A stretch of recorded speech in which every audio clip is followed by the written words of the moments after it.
listening to The Trade Gods. What's going on? Player Profiler Nation, welcome to the latest episode of Trade Gods. I am your host, Matty Kiwoom, surprising my man here, my fellow Trade God brethren, Mr. Jason Allwine. What's going on, Mr. J? For the Mr. audience, J? Matty Kiwoom was not wearing sunglasses less than a minute ago. Like, I was just talking. We were talking for like 15 minutes. We had a great conversation going on about our national park system and buffet pizza. It was awesome. We had a great time. Feel free to hit us up on Twitter about our thoughts on the national park system and buffet pizza. We don't have time for that. This man was not wearing sunglasses when we had that conversation. Comes back, puts them on. And it's shocking. I like them. I just wish you had told me. I could have got my own sunglasses. Well, it had to be shocking because I wanted to surprise you with the shades. These are the Shady Rays rivals. I got these, for when you're just a day drinking / podcasting / golfing. So I wanted to bring it here on TG, the Trade Gods episode. Surprise you, Jay. I love the reaction. It was perfect.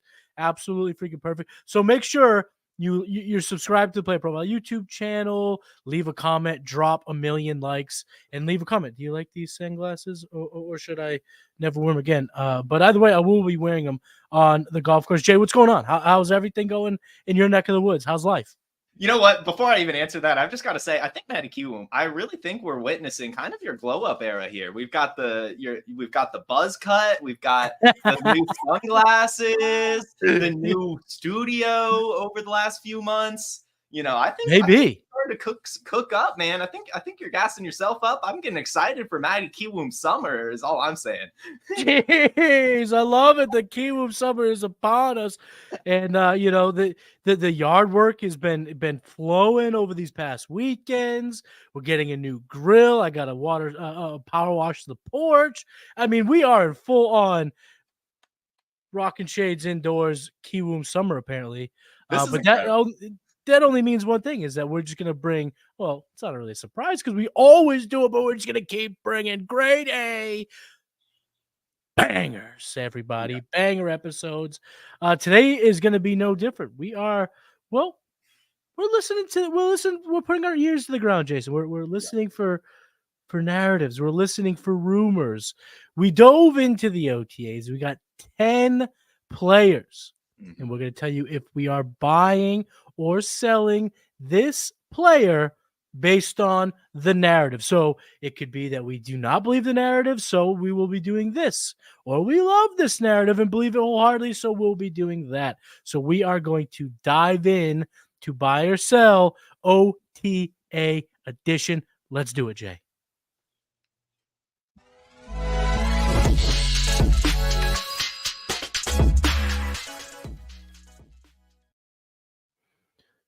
All right, let's start with the first player.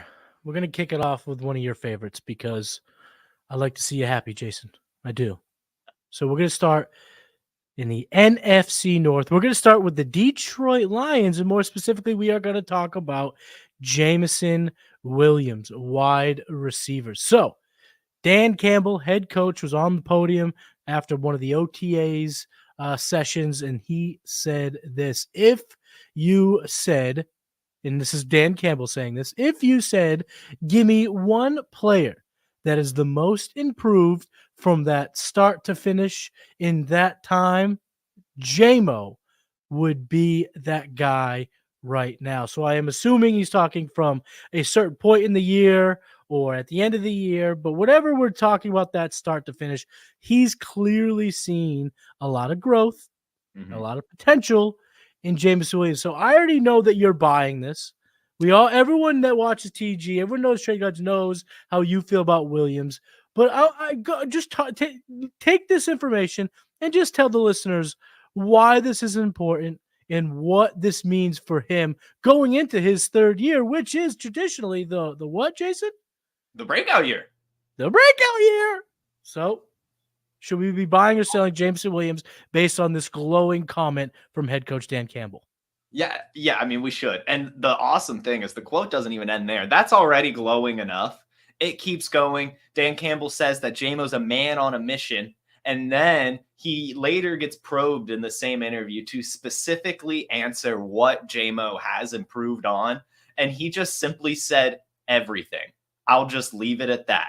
And that would like mic drop moment bounced out. Like, and it's just, I mean, everyone, you've tuned into Wake and Take, you've tuned into Trade Gods. If you have heard me yap at all, it has probably been about Jameson Williams. So yes, I'm buying. And you might be asking, Jason, haven't you just been buying Jameson because he's deflated? Like, why are you buying now a more expensive Jameson Williams? Well, because I already believed in the player, and I still don't think he is priced correctly. And we talk about this a ton on Trade Gods, especially during the season. When a player gets a bump in value, it might seem like it's time to sell. And that's what a lot of owners are doing right now who have held on to Jameson Williams. They see this hype bubbling up and they say, finally, my sell window is here. Jason Allwine right here scooped up 2 Jameson Williams shares this weekend as he hit the block in 2 of my leagues as a result of this news because people were looking for a reason to get out from under this asset. I have been looking for a reason to finally buy him. Not that I already had my reasons. I was buying him anyway. Yeah, he already had him. Now it's like, you know, I am selling him, you know, like a lot of people were kind of like, I don't know yet. Like I still kind of believe in it, but now it's like, okay, the hype's here. I'm going to sell. And I have acquired now 2 extra shares of him this weekend. I'm still going to be buying as much Jameson Williams as possible. And the only thing I really hope is that this just isn't a Gabe Davis situation where it was just a really awesome playoff game. Everyone starts hyping up the player and then he's still boom or bust. I don't think that's the case. I think Jameson Williams is a much better player and prospect than Gabe Davis is, but still that concern is out there. But even then at his price of like wide receiver 50, really not a big deal if he doesn't hit. I'm buying JMO as much as possible. So the thing about JMO, right, is that he has, you know, the traits, the qualities, he checks the boxes that we always run after in fantasy. You know, he's fast. He was taken 12th overall in the first round, and now he's going into the 3rd year. And believe it or not, I think I have finally come around to the point that I'm buying. Nice. And hearing these compliments from Dan Campbell means a lot to me because a lot of the reasons why I had been continuously fading Jameson Williams was because I would have assumed based on his inability to stay on the field, whether it be injury or gambling or whatnot, that he would lose confidence in Dan Campbell. And we saw what that looked like for a guy like DeAndre Swift. So I assumed, but from what I had seen from Jameson Williams, the information I gathered, I thought he was going to be unreliable, and Dan Campbell would be the reason why he never ultimately got a crack at being a high playmaking down the field threat that he was poised to be. So if he's getting this type of praise from Dan Campbell, I'm going to buy. And when I look at the market, so let's take a look at the market price right now for Jameson Williams, and this is according to PlayerProfiler.com. Jameson Williams right now, wide receiver 56, has a 55.8 lifetime value score. So that's going to put him in the range if you are trying to get yourself some Jameson Williams. Chase Brown, Michael Wilson, Devin Singletary, Rico Dowdle. Yeah. Even if you want to take a Xavier Legette, tear down slightly and get a 3rd. I mean, I'm in place. He's not even 10 points away from Marvin Mims. So to bridge the gap from a Marvin Mims to a Jameson Williams, when they both have similar red flags, but one's going into his 3rd year, which is more advantageous for breakouts for this profile than the 2nd year Mims. So given the market price, I'm all in on buying Jameson Williams. I've even tried to do it now. It does seem like the price though is going up. So Jason, you may have been just ahead of the curve, and that is why, my friend, you are a trade god. But we're both buying the narrative and we're buying the player because the narrative is substantial, as we just broke down. The next narrative, the next player I'm going to talk about, surrounding OTAs, is another wide receiver in the NFC North, Mr. Christian Watson from the Green Bay Packers. Christian Watson has been working out with the University of Wisconsin medical research team, and their goal is to help him with these hamstring issues that he's had over the first couple of years of his career. He's learned one thing, Jason, which is pretty wild. He learned that he is not as strong in one leg as he is in the other. So if you have a perfect balance, it's a 0% difference, which I guess is virtually impossible. That's not typically a thing. But the goal for symmetry for a player of his caliber would be 6% difference. Last year, he was operating around 20%. Right. So according to this new research that he's working with, that was very bad and was a big reason for the continuous hamstring issues. So far, he's been working with this Nord board machine, apparently it's called, and it's got that difference down to 10 to 12%. So already down 8%. They're still looking to cut that down another 50%, down to 6 or so to 8%. But it sounds like Christian Watson is going to be healthy and has his best shot as a pro staying healthy throughout the season. So, Jason, let me ask you this. Are you buying or selling this hammy narrative? And what does that lead you in terms of buying or selling Christian Watson in Dynasty? All I'm going to say is that I'm very glad that some OTA hype is bubbling up around some of my guys. Have always loved myself some Christian Watson. Have just always loved myself some Jameson Williams. So, yes, I am going to be buying. I am shocked. Christian Watson has jumped up immensely, actually. He has jumped 9 spots on Keep Trade Cut, sitting now at wide receiver 37, around the likes of Christian Kirk, Terry McLaurin, Xavier Legette. So I still think there's a little bit of room to grow, especially if he does actually establish himself as the alpha in this offense. I mean, I could see him reach a top 24, top 20 land, maybe even higher, really, if he can stay healthy. I mean, we have seen just such an immense ceiling from this player. Even last season, the back-to-back weeks with over 20 points before getting injured again. And then, of course, his rookie stretch where he tied Randy Moss's record for touchdowns over a 3-game stretch. I mean, he has just been a stud when he's been able to perform. So the fact that we're hearing any bit of good news about his health potentially trending in the right direction, we should get excited, because one of my favorite phrases, quickly becoming one of my favorite phrases as a fantasy football analyst, you are injury prone until you're not. I remember the days when we were avoiding Christian McCaffrey because he was injury prone. I remember the days of Deebo Samuel being injury prone, and then he had a top 5 season. I remember the days of Saquon Barkley being injury prone. I mean, really, the DeAndre Swift even last year finally had a healthy year. It's just, people get injured in our sport. And yes, it does seem to happen more often than not than certain players, but also at some point they have a healthy season. And so I'm going to be buying the young player on an ascending offense with insane athleticism. And I was checking his Wikipedia page to see if he played sports before football. Like, I was like, maybe he just was really good at soccer and just kept strengthening his right leg or something. But no, he's only ever played football. But I did find out, apparently, he comes from a family of football players. I had no idea. His dad played in the NFL. He was a safety for the Packers, funny enough. And his brother plays in the XFL right now and was an All-American Big Ten linebacker. So pretty interesting stuff coming from the Watson family. That I had no idea about just now. But anyway, still buying Christian Watson, not because his family is NFL players, but because we're hearing that his health is good. I love Christian Watson, the player. That's why I'm holding if I roster. I'm not selling. Yeah. The price hasn't gone up to a point where you're really cashing in. No. But I am not really looking to buy because, as you just pointed out, his price has gotten high enough that you are buying at a price where you have to be 100% confident in this narrative. And in terms of buying or selling the narrative, I am buying it. I do think, I know he's obviously doing the work. It's not that this is a rumor, but do I believe that it's going to lead him to have a healthy season? I need to see it. I do need to see it because, like you mentioned, you are injury prone until you're not. And I am one of those that will ride that injury prone label until they prove that they can break out of it. So because of his current market price, when I look at his market price right now, PlayerProfiler, it looks like he's still pushing that 100 lifetime value score, which puts him in the range of your Cooper Kupps, your Amari Coopers, Keenan Allen, Evan Ingram, Deontay Johnson, which I think is aptly ranked, but it's not cheap enough to buy. It's definitely not more expensive enough to hold, but to sell. That's why I'm holding. But I am encouraged that he's doing in work, putting in extra work and trying to make this issue go away. We have 7 more narratives and 7 more players that we're going to talk about buying and selling. But before we get into that, let's hear from today's sponsor.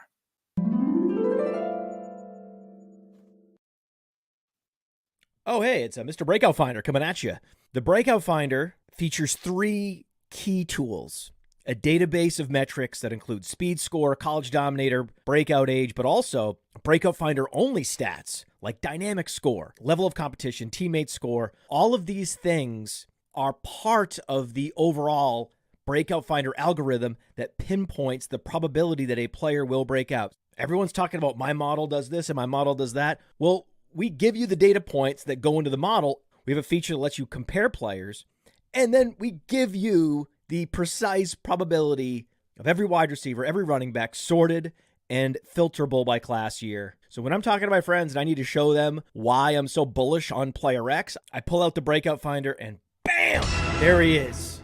So go to the App Store, go to Google Play. It's $5 to get the breakout finder, and then a couple extra bucks to get some of these additional enhanced stats. Go download it and thank me later.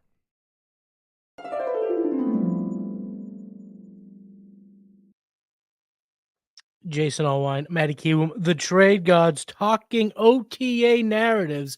Let's get to number 3, Brandon Aiyuk. Brandon Aiyuk has yet to report to the organized team activities. Is that what it's called, right? That's OTAs? Yes. Organized team activities, right. So OTAs. So he has yet to show up for those. He also missed the voluntary activities in April, which means he's been a complete no-show for the Niners on the field in the 2024 offseason. Of course, he's looking for that contract extension as he heads into his 5th and final year of his rookie deal. Rumors are being circulating that he's looking for upwards of $30 million a year, which would put him in the Jamar Chase, Justin Jefferson, AJ Brown level, which will be, of course, soon enough the CeeDee Lamb level as well. So there's a little bit of an issue here. Of course, trade rumors are all permeating off of this one narrative. So yeah, obviously we're buying the narrative itself. It's factual. There's really no debate. But because of that narrative, are you buying or selling Brandon Aiyuk, Jason, in Dynasty? I think I'm selling Brandon Aiyuk. I mean, he's always kind of been a player I've been looking to sell anyway, just because I mean, in the San Francisco 49ers offense, especially right now, it is pretty much Christian McCaffrey and then take your pick week to week. And at a wide receiver position in Dynasty, there's just so many options that I would rather have a little bit more consistent, perhaps a little bit younger, and perhaps a more athletic wide receiver than Brandon Aiyuk. Yeah, he's been good, but there's plenty of good wide receivers on some even more friendly offenses for wide receivers that have pretty much always been selling him. And to now, I mean, so I guess maybe if he's traded, I might be buying him, maybe. But anyway, I guess as of right now, I'd probably be looking to sell. I mean, he's pretty close to Drake London. He's still ahead of like Devontae Smith and Michael Pittman. We're talking about Christian Watson and Jameson Williams. I mean, you could do a huge tier down for those two players maybe and get a really nice cherry on top. And you could even probably get Nico Collins plus for him, a player who actually just got that extension and has had almost exactly the same amount of production. If you look at last year, 1,300 yards and 7 touchdowns. So I'm selling Brandon Aiyuk. I'm not comfortable with it. I don't think he deserves that kind of contract extension. And we've seen it time and time again with these wide receivers that just demand the money and then don't get it. It never works out really. Like it's never really the true ceiling that they think we expect and everything. So I'm out on Brandon Aiyuk, even really before this, but definitely with this. This totally hinges on, everyone's league. You guys watching, your league better than us. So certain players hold values, certain guys that, in real life, your buddies, other owners in the league, they panic when it comes to news. So you'll understand if this is in your wheelhouse or not at the moment. And if it is in your wheelhouse, I'm buying Brandon Aiyuk. And it's a gamble. It's a gamble, but I am gambling on him going to a new team. And it's a gamble I'm just going to take. It's the same gamble I'm making with T. Higgins. I don't mind acquiring T. Higgins because I do think a team gives him that big deal and he becomes a monster with that contract. We've seen it now over and over and over again over these last handful of years. Stephon Diggs, AJ Brown. When these big time receivers change teams, that narrative that they fall off a cliff, that's dead, that's over. And if we look at the case of like a Christian Kirk, it can even mean here's your pathway to elite opportunities, target shares, things we love of this type of guy. And for all that's worth, Aiyuk he's a guy that can separate.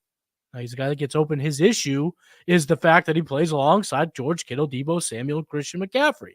That's his biggest concern. If he moves to a team like the Steelers, where he has a good complement slot guy in Roman Wilson, a deep threat guy like George Pickens, but he's going to be the clear path to 120, 130 targets, I'm all in. And at that price, it's going to be way too high for me. So I'm sneakily trying to buy now. He's still being, I think, adequately priced that if he sticks around in San Francisco,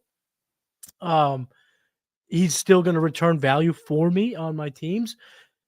This, though, is it's a ticking time bomb. If you talk to me a week from now and there's no sign of resolution, I might be a little bit less confident in the buy. You talk to me 3 weeks from now and there's still no resolution, I might be a little less inclined to buy. You talk to me here in August and there's still no resolution, I may be off the buy train completely. So this is a complete in the moment breakdown here. But when I still see him marketed around guys like, even DJ Moore, who I love, but DJ Moore now has a hell of a lot of question marks in that offense in terms of snap shares, all that stuff, but he's still in the range of the Zay Flowers, Rashee Rice, Jackson Smith, and Jigba.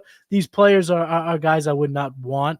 So I don't know if I'm looking to sell either. A big tear down like you brought up would be the only way I would sell, because the secondary piece of the running back, tight end, draft pick, whatever it is, coming back my way is going to be significant. But right now, I'm going to try to sneaky buy Brandon Aiyuk. But I just even if he goes to a good team, how much room does he have to grow? Is he passing Jalen Waddle and Rome Odunze?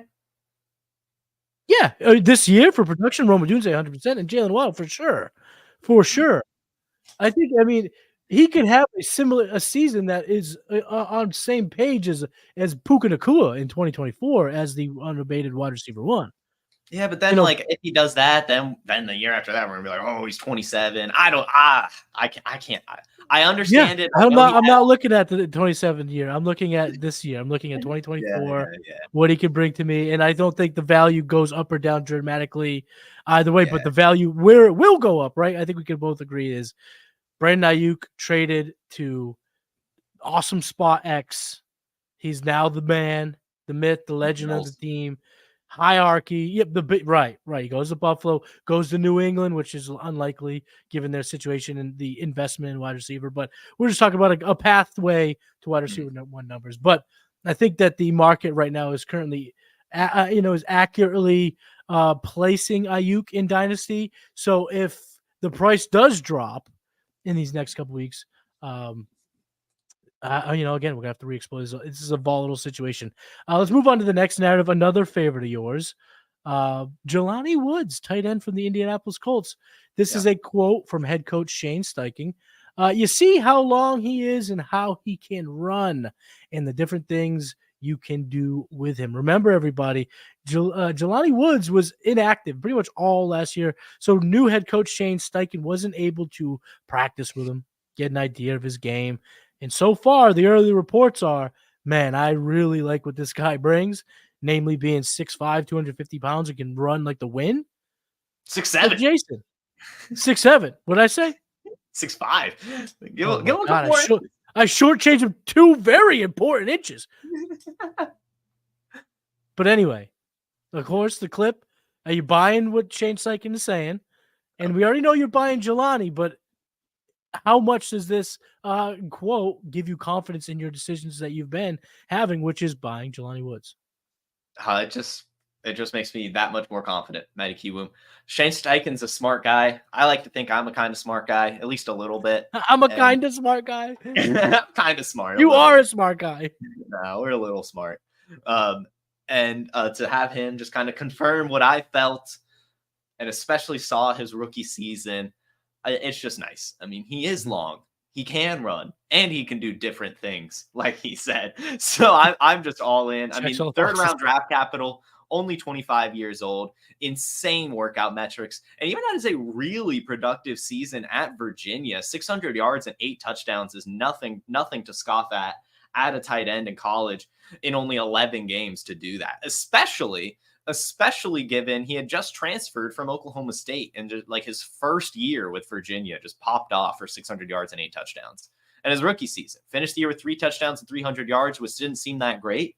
But 2 of those touchdowns came early in the year. One of them a game-winning touchdown in overtime against the Kansas City Chiefs, so he has the clutch factor. Another game, he had 9 targets and brought in 8 of them for 98 yards against the Steelers. I think that was like week 12 later in the season. So he also has shown that he can have a game with a ton of volume and actually produce with it. So unfortunately, last year, it was a lost season. He had completely torn his hamstring, and that sidelined him all year and all offseason, was not able to work with this team at all. But last year, the Colts tight ends, they combined for over 800 receiving yards, over 100 targets, and 11 touchdowns. And that was people named Alec Ogletree, or was it Andrew? Andrew Ogletree, Andrew. Will Mallory, and Mo Alley Cox. And I think there was even another dude in there that was getting some catches, Kylen Granson. Now we have an actual athletic alpha tight end going into that role. I think it's going to be special. And the fact that he is like, he's valued after like Tip Ryman, he's just like, it costs nothing to get Jelani Woods. So I want him so bad. I have been wanting him so bad. I went through the lulls of holding him all last season. Guys, I rostered him in Scott Fishbowl last year until week 12. And that's a seasonal league. Like, that is how much I believe in this player if he can just get on the damn field. Very excited for him. Get him. So I had Jerry Sinclair on the game plan last week. We were talking about dynasty sleepers, and I brought up Jelani Woods because you've sold me on him. So I'm not going to add anything there. I just think that's I agree with your assessment on Mr. Woods. I will, though, give a quick snapshot of his current market value according to PlayerProfiler, and I think this would be the final straw to convince anyone to go try to get some Jelani Woods in your dynasty leagues. He's being valued around players like Craig Reynolds, Noah Brown, Blake Watson, Alexander Madison, Deontay Foreman, Greg Dortch. I mean, $3.99. And he's a guy that exactly. These are the marginal moves, or what seem marginal now, that prove to be big time winners for you, in the most important months of fantasy football. Let's move on to the 5th narrative here. Kyren Williams, running back for the Los Angeles Rams. This isn't a good one here, Jay. No. The running back is dealing with yet another foot injury. He will not be participating in OTAs. That's according to Jordan Rodrigue.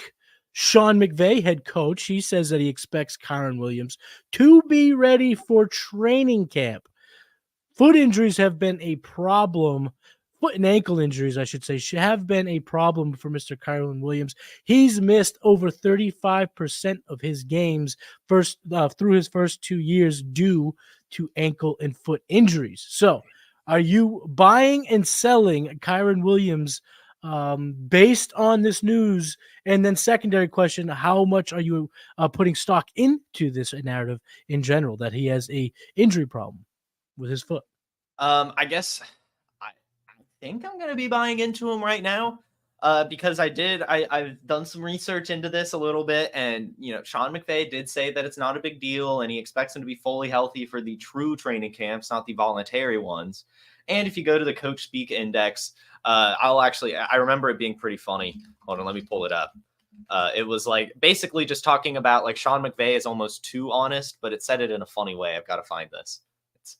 McVay speaks so candidly about injuries, he may become the first coach to get popped for a HIPAA violation.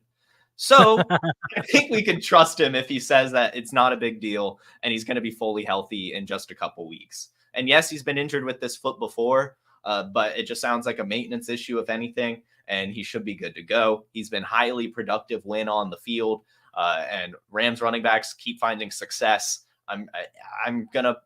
He's taken a little bit of a hit here. So depending on the price, it's hard to buy running backs in Dynasty, but I think I'm not buying him at RB9 price tag. Like, I'm not giving up Jonathan Brooks. I'm not giving up Saquon Barkley. I'm not giving up Kenneth Walker, but if I can get him in that DeAndre Swift, Zamir White, Tyjae Spears range, then I might feel kind of a bit more comfortable getting a guy that was literally the RB2 last year, despite missing 4 games.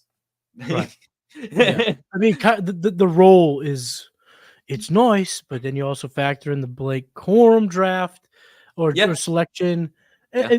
I'm holding Kyren Williams, and I know it's a bit of a cop-out, but I'm holding, and the reason is I've been selling. I have been selling Kyren Williams everywhere that I can throughout all of my leagues, or at least trying to.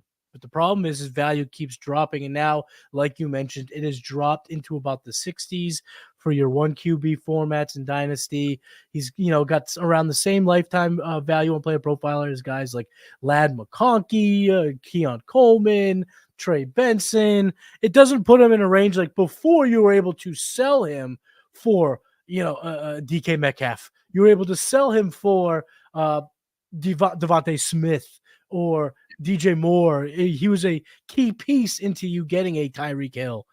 Now he's just stuck in purgatory, so I'm holding. I'm not selling at the moment. I'm also not buying because, again, he's still being placed inside the top 65. So the price is still significant. So like you said, it's tough to buy running backs. I'm waiting.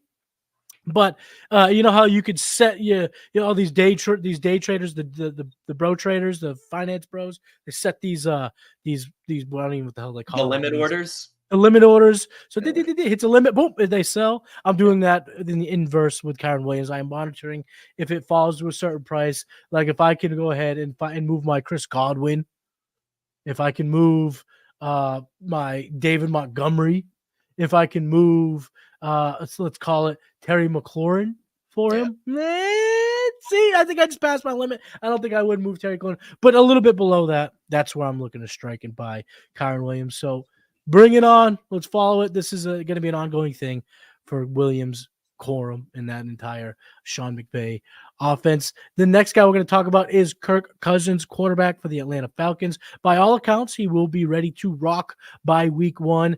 And the quote here is the connections with his pass catchers are already looking at his schedule. So he has a nice quote unquote connection with these guys already. Given the crazy roller coaster that is Kirk Cousins and his standing in the Falcons front office or quarterback hierarchy, however you want to look at it, in the eyes of the front office, are you buying this connection in this health? And what does that mean for your buying or selling Kirk Cousins in Dynasty? Yeah, I am buying both the rumors. I don't think they pay Kirk Cousins all that money if they're not that confident in him. So I do definitely think that this confidence is warranted and they do fully believe it.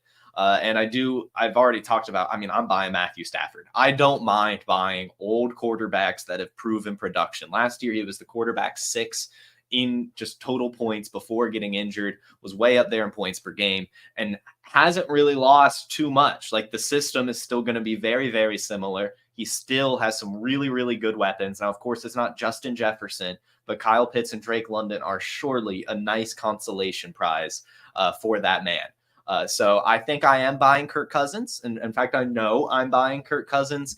And if I'm buying Kirk Cousins, I'm also definitely shooting a little message to the Michael Penix guy, just in case his health isn't actually 100%. Well, even if he's healthy 100%, like things could just change in a matter of an instant. I do want the Falcons quarterback. I really do think that is going to be something special for the next couple seasons. I really think that this new coaching staff is the right answer. And the wide receivers, the weapons in general, we've already talked about a ton of times. The offensive line is really solid. It just really does seem like everything is pointing to the right direction for this team. And Kirk Cousins, at his age, with him coming off an injury, he's not crazy expensive right now. So I think especially in Superflex leagues, you've got to be buying Kirk Cousins. In 1 QB, just you've definitely got to get that Michael Penix action just to be sure if you really want to rely on Kirk Cousins. But either way, I think he's going to be fine and very excited for the season. I'm buying Kirk Cousins right now. Like right now, I'm looking to buy Kirk Cousins. Right now, he's being valued around quarterbacks like Stafford, Daniel Jones. He's not even that far ahead of guys like Geno Smith and Justin Fields. But I'm not buying with the hopes to using him as my quarterback. I'm buying in the hopes that I sell around 4th of July.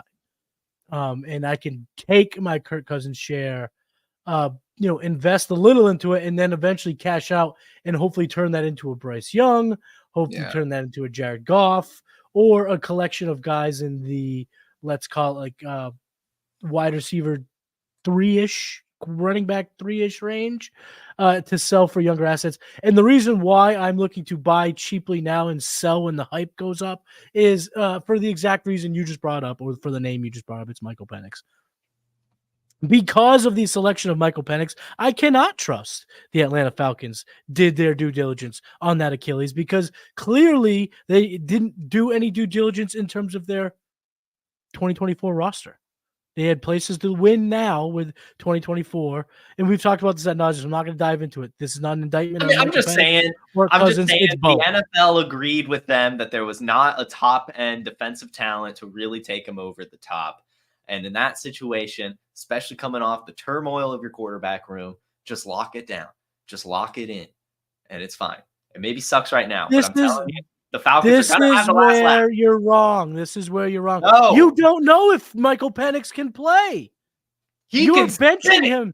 You don't know he can play. You can do all of this, not invest properly in the now, and then still fail because Michael Penix isn't good. We don't know. You would have known had you had him in to be your number 8 overall franchise quarterback and not sign Kirk Cousins' $200 million deal. This has never been an issue of Kirk Cousins or Michael Penix. It is an issue of Kirk Cousins and Michael Penix because – let's leave it at this. This is the most Atlanta Falcons situation that we could conjure up. Like fair. It just has Falcons written all over. It is just a massive fuck up. It seemed like they had it, right? It's like, oh, they've got Kirk Cousins. They're ready for the future. 28-3. Nah, they want another quarterback. It's like they give it up right when it's there. But I think it's fine. Insurance is expensive, even if it is a scam. It's nice to have. Yeah, I guess. Yeah, you're going to sell me on insurance now. That's another thing. I'm not going to go down that rabbit hole. But I don't want to invest Kirk Cousins long-term because you can't tell me, and no one can tell me, that if Michael Penix doesn't impress, he doesn't get his way in. He doesn't get his way into that starting lineup. You don't get a top 8 draft capital and be 100% forced to sit. If he spins it, he has the rapport, and that'll always be a huge shadow over the player that is Kirk Cousins in Dynasty. We got 4 more, so let's hop right to the next one. Tank Dell, wide receiver from the Houston Texans. We're not getting into the Nico Collins deal, but shout out to you, Mr. Nico Collins, getting the bag, getting the extension, getting the confidence from your franchise. So good for you. Very excited for Mr. Nico Collins. But this is about Tank Dell, his teammate. Head coach DeMeco Ryans, he says that it is nice to have Tank Dell back out there and that he has looked like his old self, using terms like, quote, making plays and being, quote, dynamic. So again, people forget Tank Dell also got shot. I know it was considered just a flesh wound, a minor thing, but yeah. He was coming back from a massive leg injury. Then he got shot. But all that seems to be getting put behind him, and he looks like old, shifty, dominant, dynamic, playmaking Tank Dell. So are you buying what the head coach is saying, and are you buying or selling Tank Dell in Dynasty? Yes.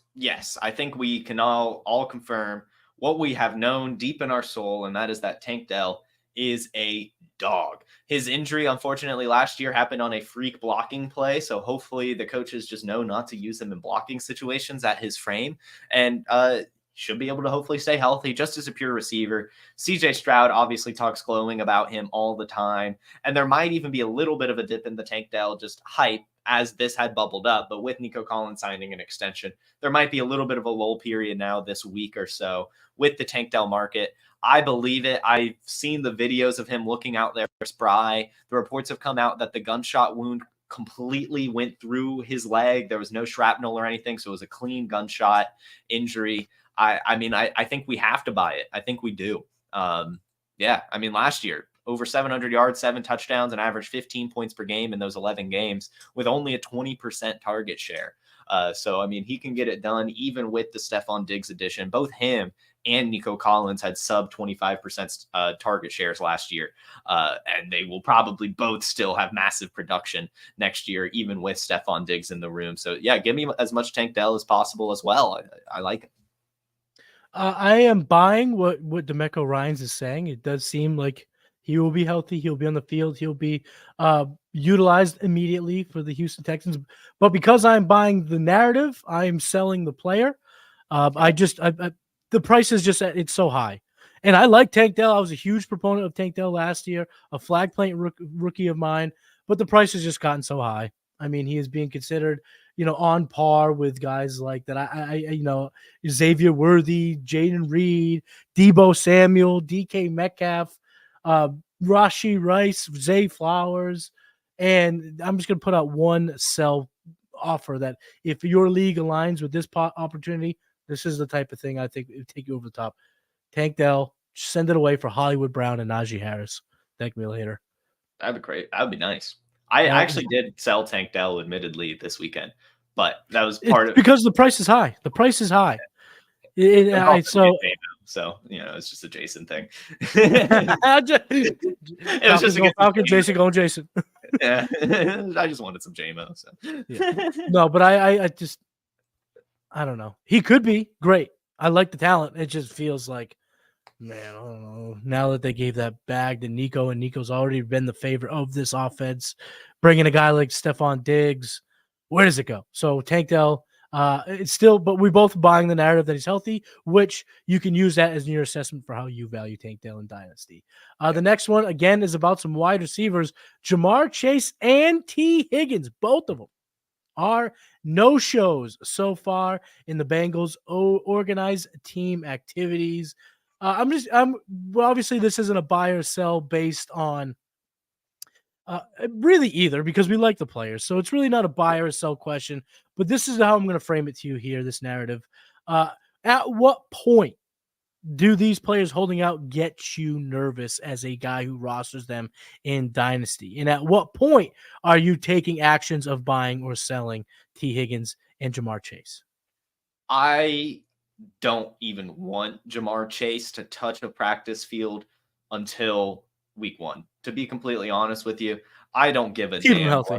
I do not give a rat's ass whatever the hell Jamar Chase is doing right now. As long as he's staying in shape and staying healthy, that's all I care about when it comes to a player of that caliber. He does not need to be at voluntary OTAs, so it's a nothing when it comes to him.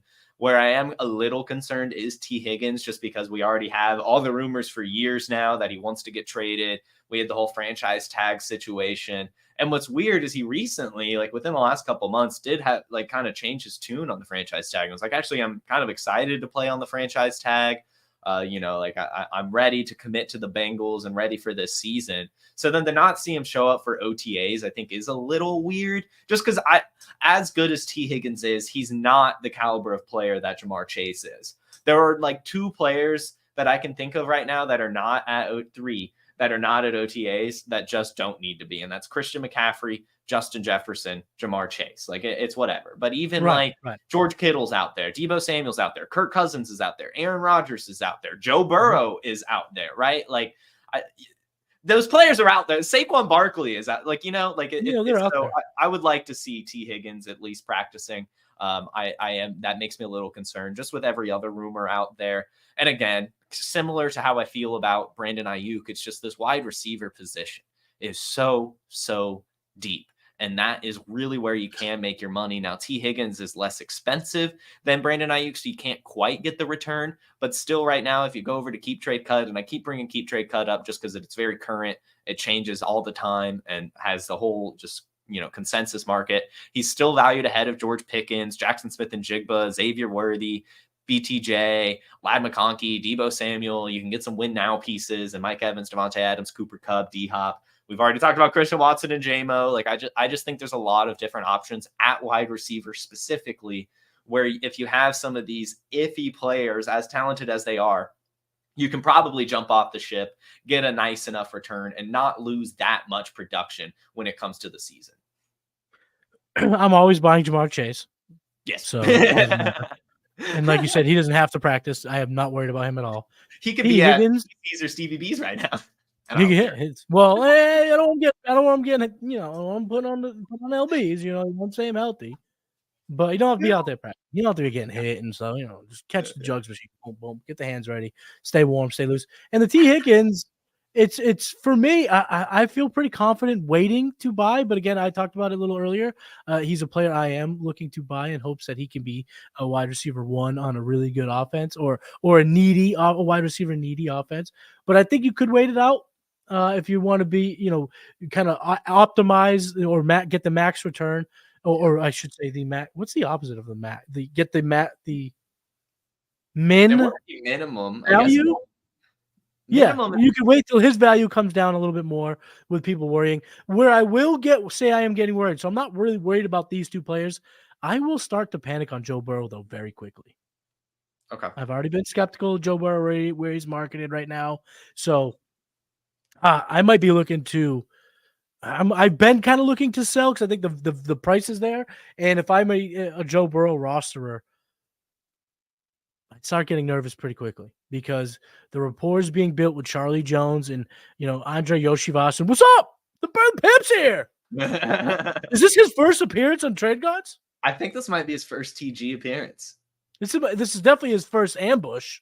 Yes. Yeah. He hasn't ambushed before. He might have made a slight appearance, but what's up, baby? Dude? Check him out. For all you listeners out there, Jason's bird just attacked him. Absolutely went for the jugular. Just kidding. He's very cute. He just walked around and didn't realize birds could be that cool. Anyway, let's go on. We got two more narratives and we're going to get everyone out here. What? I know Pip sabotage, but I do want to say while we're on the Bengals wide receiver room, you mentioned Charlie Jones, Andre Yoshivas. I love it for the wide receivers that are currently at OTAs working on their connection with Joe Burrow, fighting for that roster spot. This is their opportunity. Someone's going to grab that. Tyler Boyd is now on the Titans. There's already a vacancy. Tons of targets are being slung around, and the two main ones are not there at practice right now. Someone is going to come out a big winner from this. I still think it's Andre Yoshivas. I know a lot of people are on the Jermaine Burton train. I'm going with Yoshi. That's a Jason take. Just because he already scored 4 touchdowns with Joe Burrow's limited availability last year. He already has the really good athleticism. He's already been catching passes and shorts. I like Yoshivas, but either way, I like the Bengals receiver room right now. There's going to be some value found in it. And with these two not there, I just think it's awesome. Love that take. And there are rumblings coming out of OTAs that Yoshivas is flashing with Burrow, and Burrow's, really gravitating to someone he has a rapport with, going back to last year, even when Yoshivas was a rookie from Princeton. I think he went Princeton. All right, let's talk about some Denver running backs. So Benjamin Albright here, national writer, he said on Twitter, I quote, "If it holds like every other Sean Payton backfield, it'll roughly be a 45-40, 15 snap share split for Javonte, Estime, and Jaleel, which means Javonte Williams with 45%, Andrick Estime with 40%, Jaleel McLaughlin 15%. Are you buying Benjamin Albright's tweet? And then the answer and the follow-up question is, which of these running backs are you buying of the three?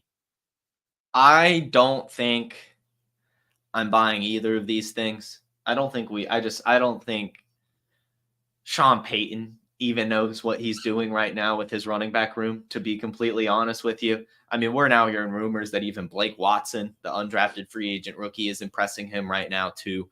So I think I'm going to let the offseason play out before I start attacking this Broncos running back room, because it's already just going to be a new offense in general. And so and probably a bad one. So I don't necessarily want the running back on a probably bad offense. I like taking my shots on this Broncos offense, specifically on Bo Nix or Troy Franklin, because I think that they're cheaper for their position with some decent ceiling. I like Javonte. I think I'm priced out on him. Audric Estime, I'm priced out on just because of rookie hype. I do think that there's some potential, but it's just, he's a rookie. It's so hard to trade for these rookies right now. And Jaleel McLaughlin, I don't know. Again, we're hearing rumors about Blake Watson too. So, it sounds like the Jaleel McLaughlin thing was just last year, and he's probably done as well. So I think I'm just going to stay away, let it play out, attack the other 31 backfields in the NFL, and let one of the Broncos guys beat me if they do. Yeah, I'm selling this tweet. I'm selling this prediction. I just think it's too far out. And there's too many moving pieces to think that this could be true. I also don't think it could be. Maybe it could be Estime with 45. He's the one that Sean Payton drafted. I don't know. Now, as far as which one of these guys I'm targeting, I have not been targeting Javonte. I've been actively trying to sell Javonte, but that price seems to keep coming down. The value is down, so he's a tougher sell. I have had 0 shares and do not care to get any shares of Jaleel McLaughlin. Estime is the one I've been most excited about, and it's really just because I've been able to draft him in my rookie draft late third. And he's been like if you drafted him, it's fine. But like Matty Kiwoom, like if I tried to trade for you in the Trade Gods League to get Audric Estime off of you, I don't. We're not matching. Yeah, because it's going to be tough to match with an Estime roster for sure. I completely agree with that. I completely agree. And it's like you mentioned, it is the rookie hype. It's because we don't know. We're going to hold on, wait and see. So I do agree. I'm kind of we'll both just agree. We're kind of just selling this entire narrative, this whole situation for right now. We're just going to put it aside. Go away. I don't want to talk about the Broncos running backs. I'm going. You're going camping this weekend. You don't need to deal with this mess now. We'll tackle this, after we have some burgers and hot dogs on the 4th of July. The 10th and final OTA narrative is about Rashod Bateman, wide receiver from the Baltimore Ravens.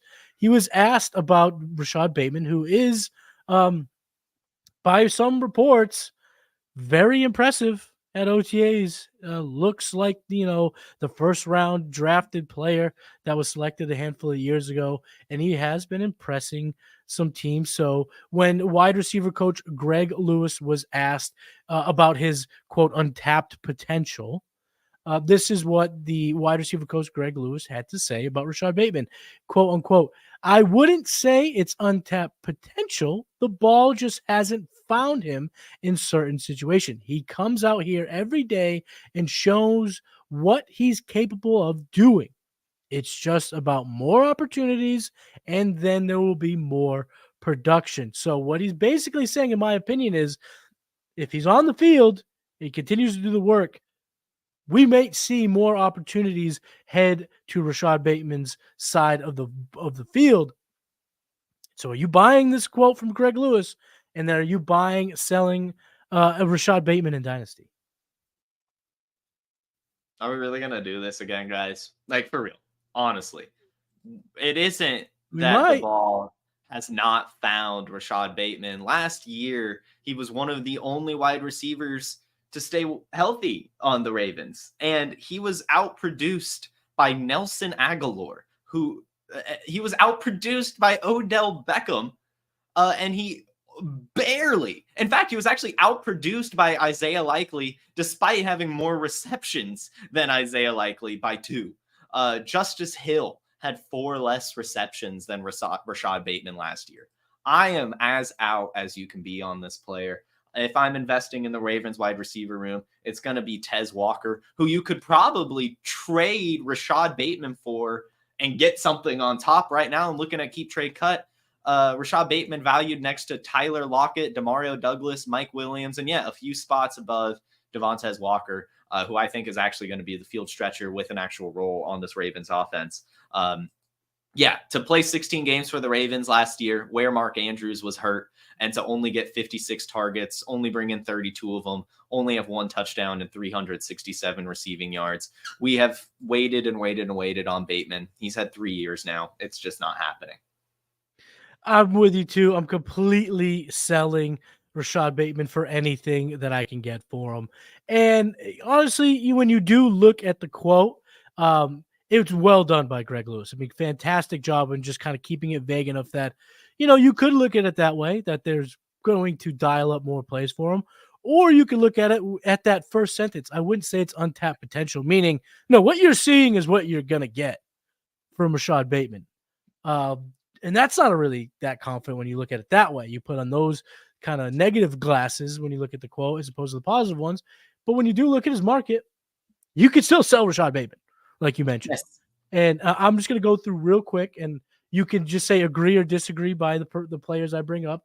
Because what I want to do here, Jason, is get to the ugliest player we can find that we would take over Rashod Bateman to let the Trade God listeners and viewers know it's okay.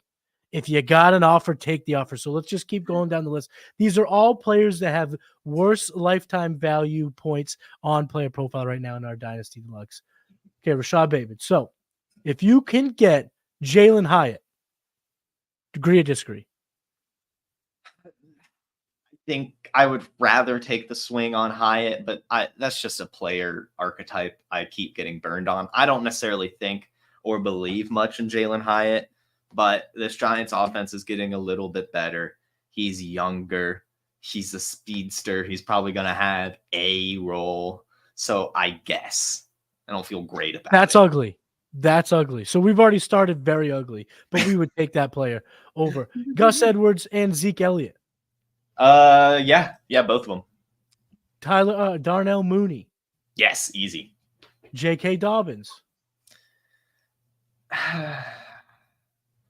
Maybe if I need a running back. Trey Palmer. Yeah, Malik Washington. I think so. Yeah, I like him. I agree. Ryan Flournoy. Yeah. Tyler Boyd. Oh, yeah. Tyler Boyd, a deep sleeper. I think he's awesome this year. I really do. I agree. I would much rather have Rondell Moore or Rashod Bateman. I'll take the swing on Rondell Moore just because I've always give me the change of scenery.